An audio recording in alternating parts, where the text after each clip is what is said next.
Hey everybody, it's Darryl Turner and I am super fired up, super excited. On top of the world, I think, as they would say, to have with me today, very, very special guest, Suzanne Borg, rock star sales rep out of Northern California. Number one, Suzanne, number one pace setter for Q1 of all the reps in the country. Take the top 10. Suzanne was number one. She generated 67. For those of you taking notes, that's a 6 and a 7. 67 new customer orders in 3 months. Suzanne, do you think people know what a new customer order is if they're not on our program? I don't think so. Should we tell them? Yeah, I think we should. You want to tell them? You want me to tell them? Why don't you tell them? All right. A new customer order is, drum roll please, the first 5 transactions on the purchase side. We don't necessarily count refinance business in the competition, although refinance business does count. We don't count it in the competitive element of our coaching model. So a new customer order is the first 5 purchase transactions from a new customer that the sales rep converted themselves. So in deal 6, you can't count them anymore. So in order to have 67, Suzanne, you had to bring on a pile of new customers, right? Yep. Yep. A pile. A pile. Put them all in a pile and they just generate business for us. So today, I have the privilege of interviewing Suzanne. I have about 6 or 7 questions that are going to divulge all of her secrets, all of her skills, and everything that she did in Q1 so that you, the viewer, can learn from the number one pace setter in America. How does that feel? Does that feel weird when I say it like that? It does a little bit, yes. Yeah. Let it go to your head. Let it go to your head. So tell us, Suzanne, and I know you have the questions. I sent them over. And for those of you viewing right now, I do allow people to cheat when I interview them. I send them the questions ahead of time so they can prepare a little bit. But hey, tell us about you. How long you've been in the business, what you did in the past, just the stage is yours. Who is Suzanne Borg? Okay, well, I've been doing this for 2 years. I will say that. I've been a title rep for 2 years. That's it. In a row. In a row. And I committed to 1 year because I wasn't really sure if I was cut out for this. I told Coach Kristen, I'll do this for 1 year and then I'm going to reevaluate. And now it's been 2 years and I'm still going and doing well, clearly. So before this, I spent 1 year as an escrow assistant. Okay. And that is the entire length of my experience in the title and escrow field. Before that, I was in the mortgage business for about 10 years. So my background is mortgage. Okay. How long were you in the title sales position when you started working with our organization and with Coach Kristen? Right out of the gate, day number 1, basically. So this is what I think I remember. You were sitting in the, I remember the event. You were in the front row and I was talking about the fact that you're brand new, right? Is that the day? Okay, that's what I thought. That's me. So you didn't have any bad habits. Well, I mean, related to sales, all right? You didn't have any bad habits. You didn't have anything that you had to untrain yourself from. So as you started on our process, this was what you learned and did. And bottom line is this is where you're winning. Yeah, and I remember being very relieved to hear about the Darryl Turner process and the steps to take because I am by nature a box checker and a rule follower and tell me what to do and I'll get it done, which is why I was very good at being an escrow assistant because just put the work in front of me and I'll get it done. So the move to sales really required me to come out of my shell and really go out of my comfort zone a little bit, but I was relieved to have your process as do this, and this is how you get more business. I'm like, okay, I can do that. I mean, it took a lot on my part to, like I said, come out of my shell and, break those introvert tendencies that I have, but just following the process, it works, clearly. Success is a 2-step process. Find what works and don't stop doing it. Yep. Right? Find what works and don't stop doing it. What does your daily routine look like? I mean, I know you're busy and we're coming off, or I guess where you are, you're not off COVID as much as maybe where I am right now and maybe the rest of the country, even though it's still technically past June 15th in California, right? So the rules a little bit. COVID's off. Yeah. What does your day look like? How do you spend your time, your mornings, your afternoons? How do you time block? Share a little bit about how you manage your time and tasks. Yeah. Well, I wake up pretty early. I do have 2 small children, so I wake up before they wake up to get a little bit of quiet time and time to myself. I make sure to spend a little time just thinking about things I'm grateful for and drinking my coffee and setting the tone for my day. But then I do sneak in some email time just to make sure I catch anything urgent before it gets away from me. I take care of my kids, I get them off to where they're going. And then once I'm in the office, whether that's my actual office or my home office, I spend my mornings generally, I have a lot of realtor office meetings that I join, sharing like a title tip or talking about a class we have coming up, something like that.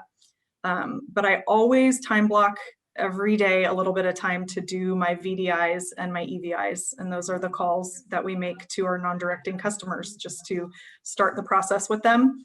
I prioritize those. So I do time block. You said a little bit about time blocking. I have some time blocked time for one-on-one appointments too, which, in COVID, that was a virtual meeting, but now it's becoming more and more of like an actual one-on-one coffee date. So I have a little bit of time in the afternoon for those. And then I also time block for maintenance calls and prospecting calls in the afternoons. So you don't live your day randomly. I do not live my day randomly. So you bring up a point you mentioned a minute ago, and I know before we were live, we were talking about what's happening in the industry and the marketplace with states opening up and markets opening up and what the expectations are of a rep. And to have a plan, it's amazing how many people I talk to that when they first come on our program, they don't time block at all. And at the end of the day, they'll say, well, gosh, I really didn't have time to prospect, because prospecting is always more difficult than taking care of an existing client who loves you, opens up all their deals with you, and hugs you every time they see you, right? Prospecting is a discipline. And, to not time block at all is, again, before people join us, is really common. But to have that discipline in time blocking is something that you should have in place, even knowing that you're going to have times you have to deviate from it, right? Yep. But the number one reason that people give us before, again, coming on board for not time blocking is just too much coming at me in a day. So some people feel like it's better not to have a time block at all, because my day, it's gonna have too many things. I'm gonna have to deviate from my schedule. But the reality is, you start with a time block, even if you know that you're gonna have to deviate from it a little bit. Like for me, if it's not on my calendar, it doesn't exist, right? And of course, I have an iPhone. Do you have an iPhone? I do. And you can stay on the Zoom today. My coach Kristen's got her play school phone. She's going to hate me for saying I know she does. I use Siri, and I'll put things on my calendar. I'll use my reminders. I basically will not attempt to remember anything as part of what I need to do. It's just, I think the fastest way to fail at staying organized is holding it right here and not actually putting it on paper. But talk a little bit about what's happening in your market and the pull or the tugging on you and other salespeople too in the business, and all over the country right now with their markets opening up. There's an expectation to immediately run back to old behaviors, right? And yep. Every golf tournament. And how are you dealing with that? That's a very good question. And I do want to say that temptation to throw out the whole thing if you can't commit to it to 100%, I feel that all the time. So I get it. I know that there is the temptation to just say, well, if I come up with this time block schedule and something comes up and I can't stick to it, like why even try, And I have felt that too, but really the time blocking just brings me back to what's important. So when I do finish with whatever has pulled me away, I can come back to my schedule and get the important things done, right? It keeps my mind on what is essential, what's going to bring in new business, and it keeps my focus there rather than just letting the day get away from me. And the pull for me too is sometimes to the escrow side. Like I said, I started as an escrow assistant in my office for my escrow officer that I'm now a title rep for. So I do get pulled into files often. I get asked to do things that I used to do. And that for me is a very real pull. So it happens a lot. And I just try to come back to what's on my time block schedule as much as I can. And I know that the pull is real for title reps to be doing the golf tournaments. And, like you said, things are opening up more. We're expected to be at the tour, go on tour and be at the meetings, anything that's happening in person. You know, a lot of our local realtor offices are having big parties, like reopening parties, and we want to be visible. And I understand that. And I love, Darryl, how you guys always encourage us to stick to what our managers are telling us to do, right? We never want to be directly disobedient to what they're asking us to do. So some level of visibility is required in our role. I think, like we were talking about earlier, you just have to look at the return on investment. You know, are we there to just kind of be seen and schmooze and maintain the visibility, or are we there like purposely making connections, maybe making a follow-up appointment with somebody to talk more about, you know, their business and asking them for that next order. So I think the intention behind what you're doing is really important too. If in the back of your mind, you're always reminding yourself like why I'm here. I'm not just here to, you know, hand out golf balls at the golf tournament. Yeah, that's a really strong point. I think it's fair to kind of share with everyone viewing that this is a social role in many cases, right? Many people get into sales in the title business because it looks fun. I mean, think about it. You get to go to lunch with people. I don't know, in California, you got to pay their own way, right? But you get to go golfing. There's a social aspect to it that's highly attractive to many people, and I think that really is part of the problem because people have gotten into this role thinking that that's really what the role is. But in essence, at the end of the day, your responsibility is to generate customer activity that your company would not have had if you wouldn't have intervened, right? And that's the bottom line responsibility. So I think the danger is as markets continue to open up, the danger is that people would run too fast to what they used to do. You know, I don't know if you remember in the early stages of COVID when on one of the early family reunions, I talked about the cost of an in-person sales call, in-person sales conversation, $140 to walk through the office door, $736 to have a healthy in-person random conversation without an appointment. But a phone call is $36. It's 2,044% more efficient. So if we run right back or have a desire to run right back to what we were doing, it's the same as saying I have a desire to become highly inefficient again. And there are definitely golf tournaments you should be at. There are definitely real estate meetings you should be at, but not just because they're inviting you or it's there. You have to really be intentional. What are you trying to get out of this, right? Which prospects are going to be there? How am I going to land appointments with them? How am I going to ask people for business at an event that's somewhat public, right? I got to think through all that stuff. So I think it's super important because at the end, ultimately, here's what we have. This is what you and I sell: time. We sell our time, right? Because if we sold pins and we ran out of inventory, we could call up and get our inventory replenished, right? But if they said we don't have any pins either, now we can't get our inventory replenished, our sales are over. So what we have to look at is our inventory, and all the salespeople watching this Zoom right now, their inventory is time. If you run out of time before you hit your goal, you cannot have your time replenished. So be cautious, right? We have to be cautious about where we put it. I'm going to ask my next question, and this might be where you talk like an amazing amount of time because we put on here. How's that for a setup? I put on what 3 things contribute most to your success? Not one thing, not because I know then you would just say Kristen, right? And Kristen, and she'd send you money or something for saying that. But what 3 things have contributed the most to yours? Remember, I told you the goal is to have fun on these, right? So have a good time. What 3 things contributed the most to your success? Well, okay, I'll just say the 3 things right off the bat, and I can elaborate a little bit. I think, first of all, my teachability or my coachability. Coach Kristen always tells me, I love how coachable you are. And I think that really is number 1 for me, is I'm willing to take the feedback and then turn around and do something about it.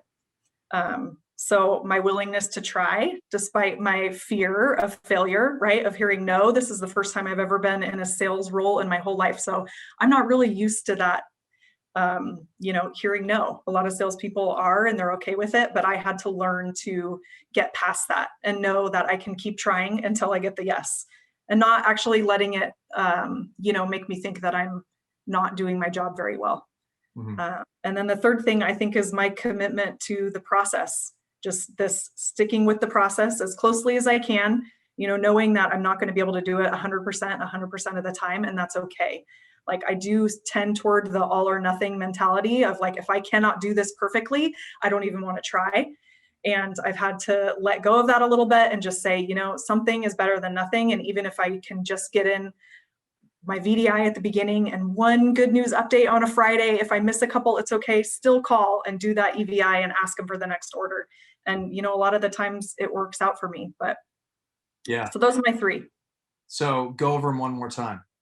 Okay. My teachability, or coachability, as Kristen would call it. Okay. Coachability, your ability to be coached, right? Ability to be coached. Yeah. And, that comes from a humility, I think. I think that, we've met lots of people in this business with egos, right? And ego really, to me, simply means insecurity. But to be humble in what you're trying to do, I think makes you coachable. To realize that we don't have it all down. I mean, I've had this company. I started this company in 1994. We've coached, trained, or had people at our events over almost 6,500 salespeople in the title business. And I'll be the first to tell you that I don't have it all down, right? And I think to remain with that mindset, like, I can always learn, I can always absorb, even though I may not always agree with what somebody's saying to me. I have to trust them too. That's coachability as well, right? I have to trust my coach. I have to Yes. trust that they know what they're talking about, and when they make a suggestion to me, it's because they know that it will work and it'll benefit me. So coachability, that's huge. What was number 2 again? Yeah. My willingness to try despite a fear of failure. Yeah. So in fact, kind of, we fail to win, right? And I don't mean we don't win. I mean, we fail so we can win, right? That's kind of our launch pad. And many people, maybe all people, they really, at times, if that thing looks too big in front of them, it's too intimidating, they just won't try at all. And I think that the key is, and I have noticed this about you, and Coach Chris and I have had this conversation, that you appear to not be afraid to try things. Although I will tell you that I think the key is when we are afraid and we still try it. So you put on a pretty good facade of not looking afraid, but I really appreciate that willingness to try. What was the third one? And the commitment to the process, the Darryl Turner process. I mean, So you said your first year in the business, you were going to assess at the end of the year. If you were going to, I think you were use the word assess. Now you're 2 years in. Are you still assessing? I don't think so. I think I'm pretty well set now. Yeah. I like this job. So first sales job. I just want to go back to the beginning of our call a little bit. First sales job, and at about the 2-year mark, for the first quarter of 2021, you were the number 1 title sales rep in America. Right? I really Yep. want that, really needs to sink in. And it isn't because you had a book of business that you took with you from another title company. It's not because your cousin runs a huge real estate investment trust, right? It's you went out and obtained this business one real estate agent or lender at a time. Yep. Right? Awesome job. Awesome job. How's coaching affected you in your business? Talk a little bit about that. Well, like we just touched on, I can say for sure that I would not, probably most likely would not still be in this role if it weren't for the coaching. I gave it a year, and I do want to say that I have a fantastic team around me. My escrow officer is a great escrow officer. I have my partner who I work with and alongside, and she's a great support for me too.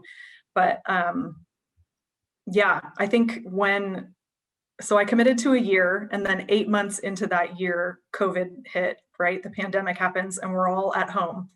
And I just imagine, what would I be doing if I had the traditional title rep, upbringing of you need to be out and rubbing elbows. And then all of a sudden I'm at home and all I have is my phone. Like, I would be freaking out. But because I had the training for 8 months of, the phone is your best tool, I was just positioned in a really great spot to be successful. having the scripts, having my phone, and having, the weekly coaching calls and the family reunion calls to get me through those months was just huge. That's awesome. And here's we're not prophets. We had no idea COVID was coming. And so we were teaching COVID sales principles before COVID happened. Yep. Primarily because you couldn't find realtors in their office anymore, right? I mean, the connectivity was super low. If we did a study pre-COVID that said a random sales call, and random sounds so wrong, but that's what most reps do. They're out in the marketplace, right? And pre-COVID, the connectivity rate of a call without an appointment for that rep to be able to engage the person they wanted to had an average connectivity rate of only 9%.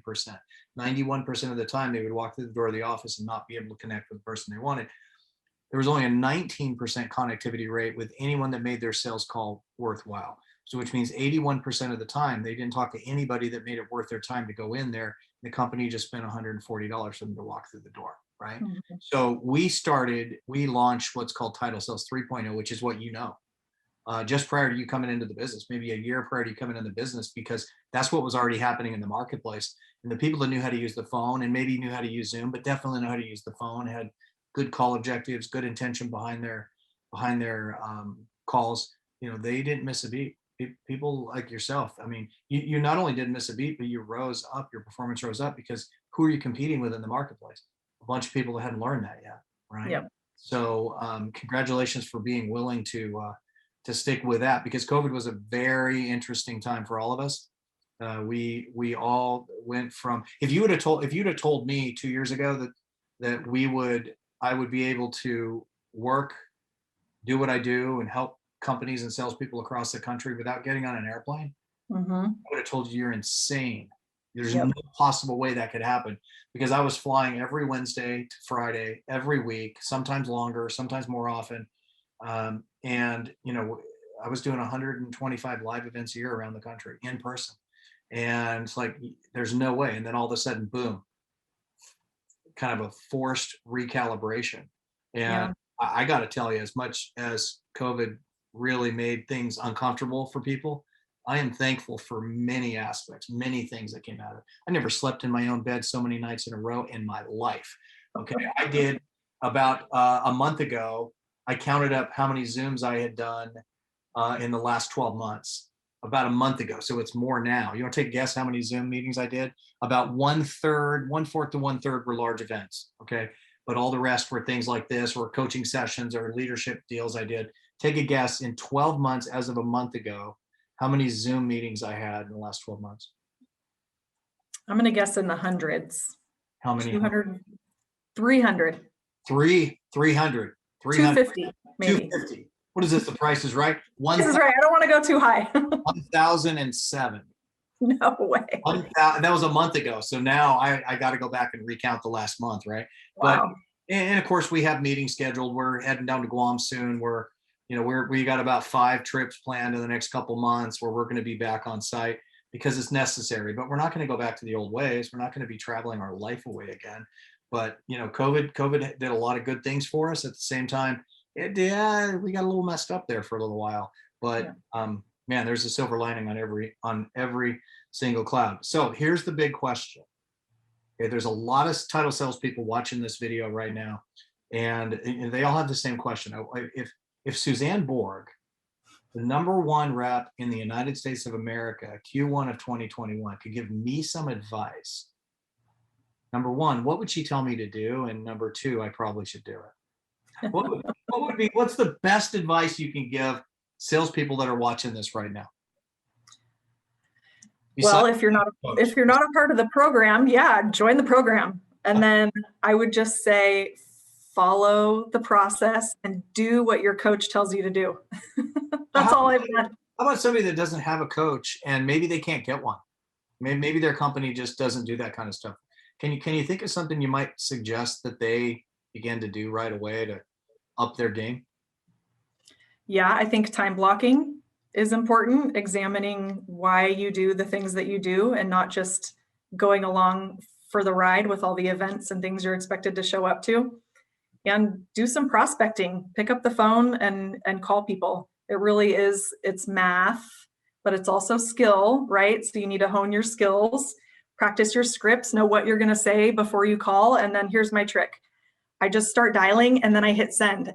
And then I'm in it. It's ringing and I have to talk to them when they answer the phone. So when that fear comes over me and I'm like, I don't know if I want to call this person, I know that I've practiced all of the scripts. I know what I'm going to say. I know what response I'm going to say back to them when they tell me, oh, I work with another title company. I have it ready. And then I say it. Wait a minute. So You're saying there's actually something you can say when they tell you they work with another title company? there is, and you should know what to say because that is the number one response you're going to get when you call an agent and ask them for business.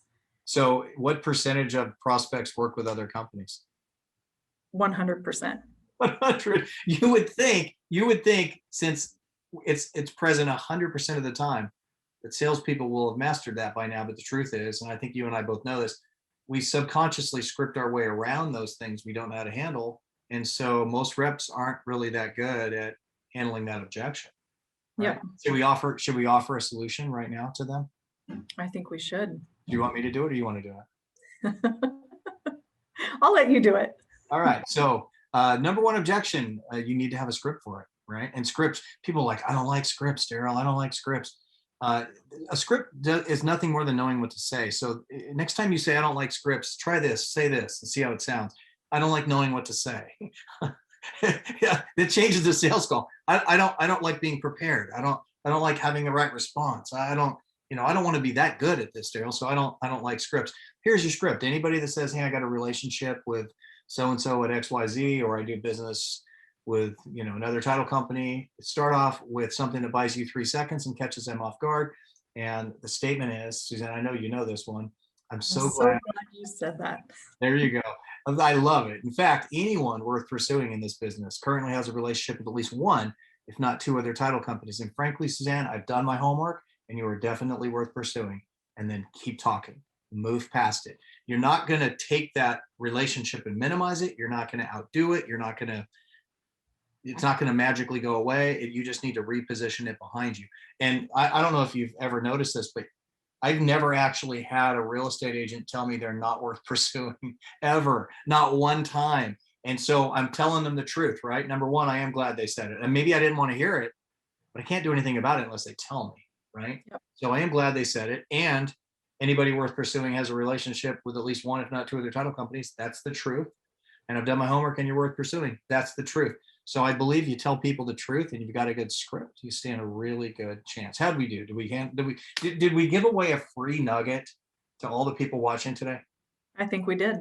Right on. Any other comments you want to share with your new fan base? Your new fan base? This is your fan base watching right now. The Suzanne Borg fan club is watching right now. Yeah. Anything else you want to share with them? I would just say that if I can do it, somebody who's an introverted, non-sales person can do it, then you can do it too. Oh, that's great advice. Yeah. That's great advice. 2 years, number one in the country, Q1 of 2021. You can go to darrylturner.com, click on performance, look at pace setters, and you will see Suzanne at the top of the list. There's 9 other people too that crushed it, didn't they? Yep.